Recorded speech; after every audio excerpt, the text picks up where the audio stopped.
Assalamualaikum warahmatullahi wabarakatuh. Selamat pagi semuanya. Bagaimana kabarnya semua? Apakah baik-baik saja? Baik, anak-anakku yang saya banggakan, pada pagi ini kita akan menjelaskan tentang sholat jamak.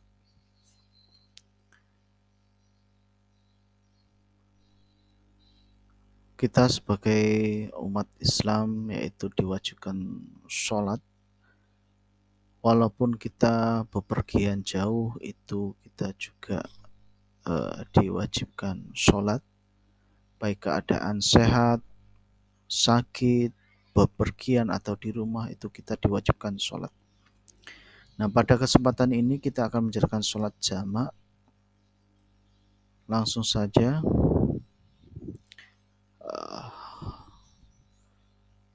pada pertemuan ini standar kompetensinya memahami dan melaksanakan tata cara sholat jamak sesuai dengan ajaran Islam. KD-nya menjelaskan pengertian dan tujuan sholat jamak, mengidentifikasi syarat dan ketentuan sholat jamak. Tujuan pembelajarannya yaitu supaya siswa dapat memahami konsep dan tata cara sholat jamak serta mampu menerapkan dalam situasi yang diperbolehkan sesuai ajaran Islam. Definisi sholat jamak. Sholat jamak itu menggabungkan dua sholat fardu dalam satu waktu. Contohnya waktu duhur kita jadikan dengan waktu asar, maupun asar dijadikan satu dengan sholat zuhur.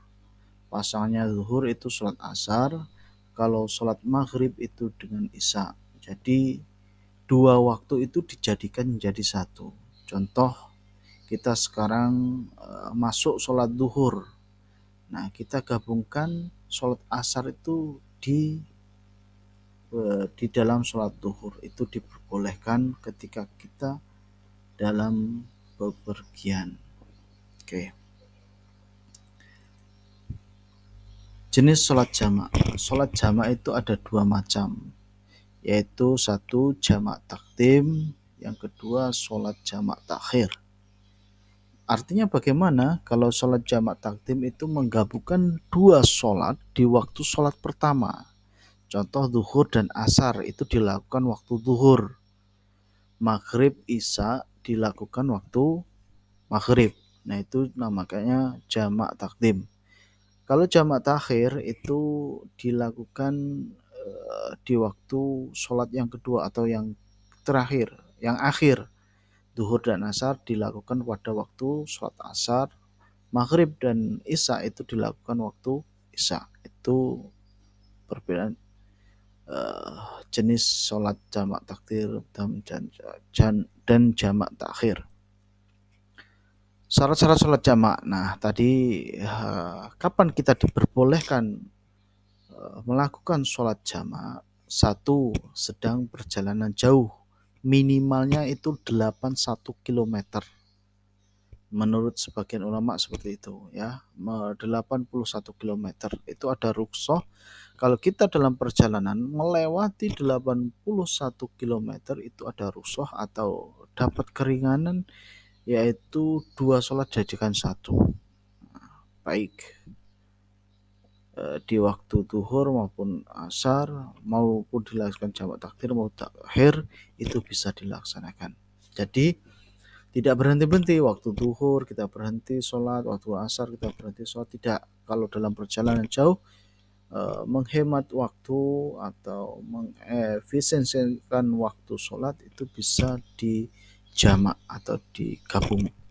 Yang kedua, bukan dalam perjalanan maksiat. Maksudnya perjalanan itu dalam perjalanan mungkin silaturahim atau perjalanan mau ke acara atau dalam mencari ilmu ataupun sesuatu. Pokoknya perjalanan itu tidak dalam perjalanan maksiat. Yang ketiga, niat menggabungkan sholat. Jadi waktu awal kita sudah berniat bahwasanya ingin melakukan sholat asar itu dengan jamak takhir, contohnya seperti itu. Ya, ketika sudah masuk sholat itu kita langsung berniat menggabungkan sholat atau langsung niat jamak.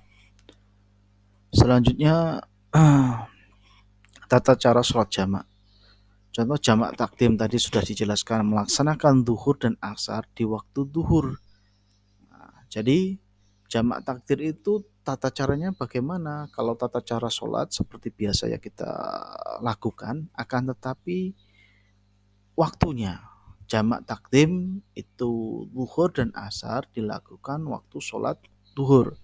Kalau jamak takhir melaksanakan duhur dan asar itu dilakukan waktu asar.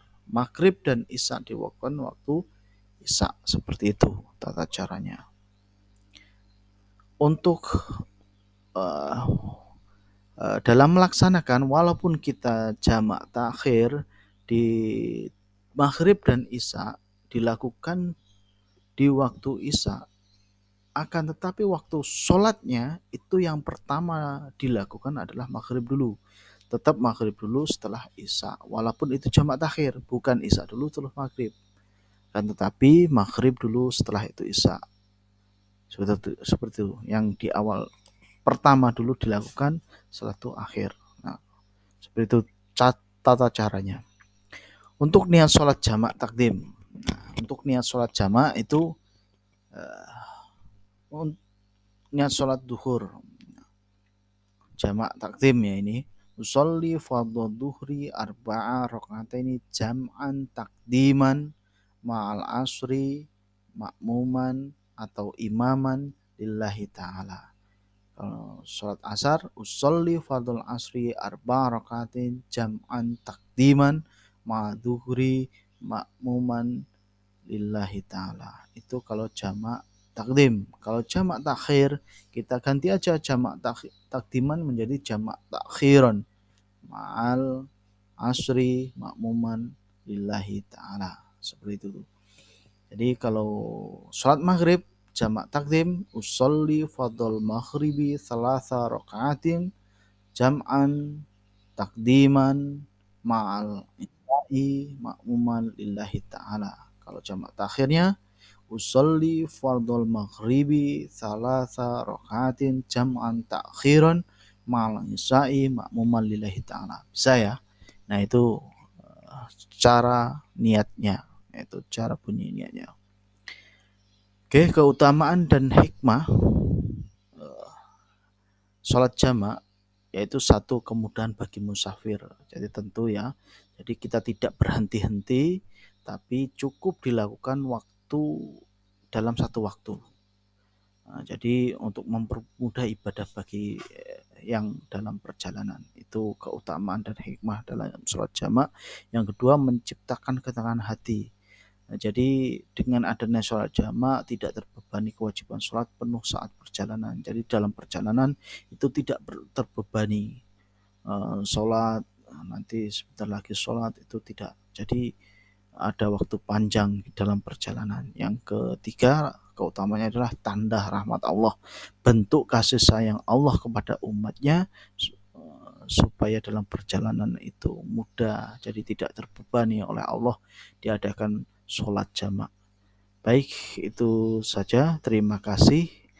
Yang ini yang dapat saya sampaikan. Semoga bisa bermanfaat dan bisa dipahami tentang sholat jamak.